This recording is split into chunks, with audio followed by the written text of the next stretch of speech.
BS99 news కి స్వాగతం. BC విద్యార్థి సంఘ రాష్ట్ర అధ్యక్షులు వేముల రాధాకృష్ణ ఆధ్వర్యంలో 1000కు పైగా విద్యార్థులతో భారీ ర్యాలీ చేపట్టారు. బీసీ సంక్షేమ సంఘ జాతీయ అధ్యక్షులు ఆర్ కృష్ణయ్య మాట్లాడుతూ గత 4 నెలలుగా విద్యార్థులు రోడ్లపైకి వచ్చి ఉద్యమాలు చేస్తున్నారు. ప్రభుత్వానికి కనిపించడం లేదు. 16 లక్షల విద్యార్థుల ఫీజు ప్రభుత్వం వెంటనే చెల్లించాలని, ప్రభుత్వం విద్యార్థులకు భరోసా కల్పించాల్సిందిగా ఆటంకం కలిగిస్తుంది. ఆర్థిక మంత్రికి కాంట్రాక్టర్లపై ఉన్న ప్రేమ విద్యార్థులపై ఎందుకు లేదు? ఇక కాంట్రాక్టర్ల బిల్లులు మాత్రం చెల్లిస్తారు. విద్యార్థుల పరిస్థితి ఏమిటిని, స్కాలర్షిప్లు గతంలో ఇదే తరహాలో కాలేజీల యాజమాన్యాలు రాష్ట్ర వ్యాప్తంగా 4 రోజులు బంద్ చేస్తే కాలేజీ యాజమాన్యాలకు నచ్చచెప్పి విద్యార్థుల చదువు దెబ్బతినకుండా పునఃప్రారంభం చేయించాం. కానీ ప్రభుత్వానికి మాత్రం బుద్ధి రావడం లేదు. ఇలానే ప్రభుత్వం మొండి వైఖరి ప్రదర్శిస్తే ప్రజా సంఘాలతో కలిపి నిరవధిక బంద్ చేస్తాం. ఇక కాంగ్రెస్ పార్టీ అధికారంలోకి వచ్చి 11 నెలలు గడుస్తున్నాం. ఇంతవరకు బకాయిలు చెల్లించడానికి ఎందుకు ముందుకు రావడం లేదన్నారు. రానున్న రోజుల్లో తీవ్ర నిరసనలు ఎదుర్కోవాల్సి వస్తుందన్నారు.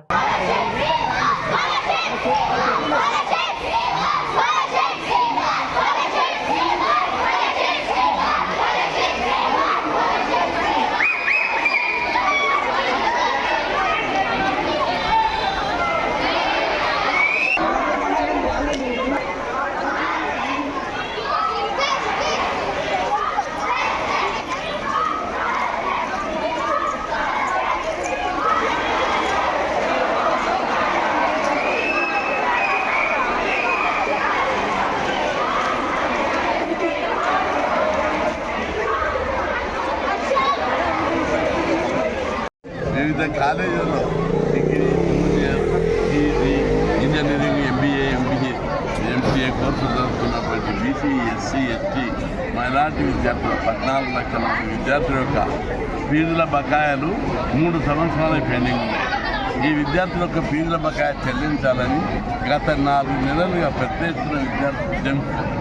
అయినా ప్రభుత్వం సిగ్గు తప్పి ఇంతవరకు స్పందించడం లేదు. కాంట్రాక్టర్ల బిల్లులు చెల్లిస్తున్నారు. వదిలిపెట్టమని చెల్లిస్తున్నారు. ఎవరి దగ్గర ఇస్తుందా? ఒక్కొక్క లీడర్ 100 కోట్లు సంపాదించారు. మా పిల్లలకు స్కాలర్షిప్ చదువుతున్నారు, బాగుపడతారు, స్కాలర్షిప్ కదా. ఇప్పటికే ప్రభుత్వానికి నేను హెచ్చరిస్తున్నా, మీరు 11 నెలలుగా అనేక కుంభకోణాలు జరుగుతున్నాయి. ఈ రాష్ట్రంలో ప్రభుత్వం ముస్సి సుందరీకరణకు 1,50,000 కోట్లు, మహబూబ్నగర్లో ఎత్తిపోతల పథకానికి 1,00,000 కోట్లు, అనేక పథకాలకు 1,000 లక్షల కోట్లు అందులో కమిషన్ వస్తుందని ఆలోచిస్తుంది. ఈ ప్రభుత్వంలో చాలామంది, నేను లెవెల్ ఉన్నాయి కాబట్టి మాట్లాడతాను, ప్రతి బడ్జెట్ రిలీజ్కు కమిషన్లు తీసుకొని ఇస్తుంది. కాంట్రాక్టర్ల బిల్లులు పాస్ అయితే అంటే ఎట్లయితున్నాయి? కమిషన్లు తీసుకొని పాస్ చేస్తున్నా. దీని మీద విచారణ జరపాలని కుండల్లో పడిన IT యాక్ట్ కింద మేము ఇన్ఫర్మేషన్ తీసుకొని ప్రభుత్వాన్ని ఎండగడతామని చెప్పి నేను హెచ్చరిస్తున్నాం. RTI యాక్ట్ కింద IT యాక్ట్ తీసుకొని ఈ ప్రభుత్వంలో ఉన్న కొందరు ఫైనాన్స్ అధికారులు ఇలాంటి కరప్ట్ ప్రాక్టీస్ అని చేస్తున్నారు, ఎండగట్టాలని చెప్పి రాష్ట్రంలో ఈరోజు రాష్ట్ర వ్యాప్తంగా లక్షలాది మంది విద్యార్థులు రోడ్ల మీద వచ్చి దండాలు అయినా ప్రభుత్వం ఇంత కూడా సిగ్గు లేకుండా ప్రవర్తిస్తుంది. కాబట్టి ఇప్పటికైనా వెంటనే రిలీజ్ చేయాలని చెప్పి లేని పక్షంలో ఉద్యమాన్ని మరింత ఉధృతం చేస్తాం. ఎమ్మెల్యేలు తిరిగారు, ఎంపీలు తిరిగారు, ఉద్యమం సీరియస్ అయిపోతుందని చెప్పి అధ్యక్షులు తెలంగాణ బీసీ విద్యార్థి సంఘం మరి ఆర్ కృష్ణ గారి పిలుపు మేరకు ఎక్కడిదక్కడ రాష్ట్ర వ్యాప్తంగా 33 జిల్లాలలో కలెక్టరేట్, RDO, MRO ఆఫీసులు ముట్టడి ఎక్కడెక్కడ జరుగుతూ ఉంది.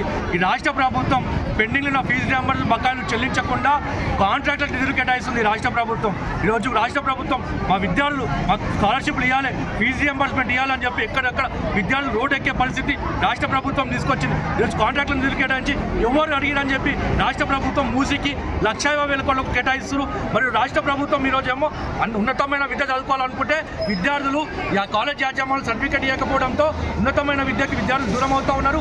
అదేవిధంగా జాబులు వస్తే కూడా జాబు పోని పరిస్థితిలో విద్యార్థులు ఉన్నారు. రాష్ట్ర ప్రభుత్వం హెచ్చరిస్తూ ఉన్నాం, మీరు పెండింగ్లో ఫీజు రియంబర్స్మెంట్ స్కాలర్షిప్లు తక్షణమే చెల్లించాలని కూడా రాష్ట్ర ప్రభుత్వం డిమాండ్ చేస్తూ ఉన్నాం. ఎందుకంటే ఫీజు రియంబర్స్మెంట్ స్కీము ఉత్తరం రాలేదు. ఆర్ కృష్ణ గారు 5 రోజులు ఆమరణ దీక్ష చేస్తే ఫీజు రియంబర్స్మెంట్ స్కీమ్ వచ్చింది. ఆ ఫీజు రియంబర్స్మెంట్ ద్వారా తోపుడు బండి వాళ్ళ పిల్లలు, రిక్షా కార్మికులు వాళ్ళ పిల్లలు ఈరోజు ఇంజనీరింగ్ ఇంజనీరింగ్, మెడిసిన్ అనేకమైన ఉన్నతమైన కోర్సులు అవుతామంటే రాష్ట్ర ప్రభుత్వం డిమాండ్ చేస్తూ ఉన్నాం. ఈ రాష్ట్ర ప్రభుత్వం కేవలం కమిషన్లు వచ్చే వాటికే నిధులు కేటాయిస్తారు తప్ప ఇక్కడ ఫీజు రియంబర్స్మెంట్ స్కాలర్షిప్లు ఇస్తే ఏ విధంగా కమిషన్లు వస్తాయని చెప్పి ఆలోచన చేస్తారు రాష్ట్ర ప్రభుత్వం. ఇది ప్రజాప్రభుత్వం అనుకున్నాం కానీ కమిషన్ల ప్రభుత్వంగా మారిపోయింది రాష్ట్ర ప్రభుత్వం. రేవంత్ రెడ్డి గారికి అల్టిమేటం జారీ చేస్తూ ఉన్నాం. ఇది శాంతియుతంగా చేస్తూ ఉన్నాం, ప్రజాస్వామ్యబద్ధంగా చేస్తూ ఉన్నాం. కానీ రాబోయే రోజుల్లో ఎక్కడిదక్కడ మంత్రులని అడ్డుకుంటామని కూడా రాష్ట్ర ప్రభుత్వం అల్టిమేటం జారీ చేస్తున్నాం. ఒక పక్కన కాలేజ్ యాజమాన్యాలు ఏమో వాళ్ళు కరెంటు బిల్లులు చెల్లించుకోని పరిస్థితులు ఉన్నారు, జీతాలు చెల్లించుకోలేని పరిస్థితులు ఉన్నారు. రాష్ట్ర ప్రభుత్వం ఏమో అందరినీ, గత ప్రభుత్వం ఏమో ఆర్టీసీ సమస్య పట్టించుకోలేదు. అదే ధోరణి గత ప్రభుత్వాన్ని మేము మెడలు వంచి విద్యార్థులు, నిరుద్యోగులు అందరం కలిసి ప్రజాప్రభుత్వం అని చెప్తే నమ్ముకొని ఈ ప్రభుత్వం ఎన్నుకుంటే ఈ ప్రభుత్వం కూడా కేవలం కమిషన్ ప్రభుత్వంగా మారిపోయింది రాష్ట్ర ప్రభుత్వం. బిడ్డ హెచ్చరిస్తూ ఉన్నాం, రాష్ట్ర ప్రభుత్వం మంత్రులు హెచ్చరిస్తూ ఉన్నాం. తక్షణమే ఆ ఫీజు రియంబర్స్మెంట్ బకాయిలు చెల్లించకపోతే బిడ్డ మంత్రులు ఎట్లా తీస్తామో కూడా చూస్తామని కూడా హెచ్చరిస్తూ ఉన్నాం. ఈరోజు హైదరాబాద్లో 144 సెక్షన్ విధించారు. రాబోయే రోజుల్లో మిమ్మల్ని ఇంట్లోకెళ్ళి బయటికి రానియకుండా మీకే 144 సెక్షన్ విధిస్తామని కూడా రాష్ట్ర ప్రభుత్వం హెచ్చరిస్తూ ఉన్నాం.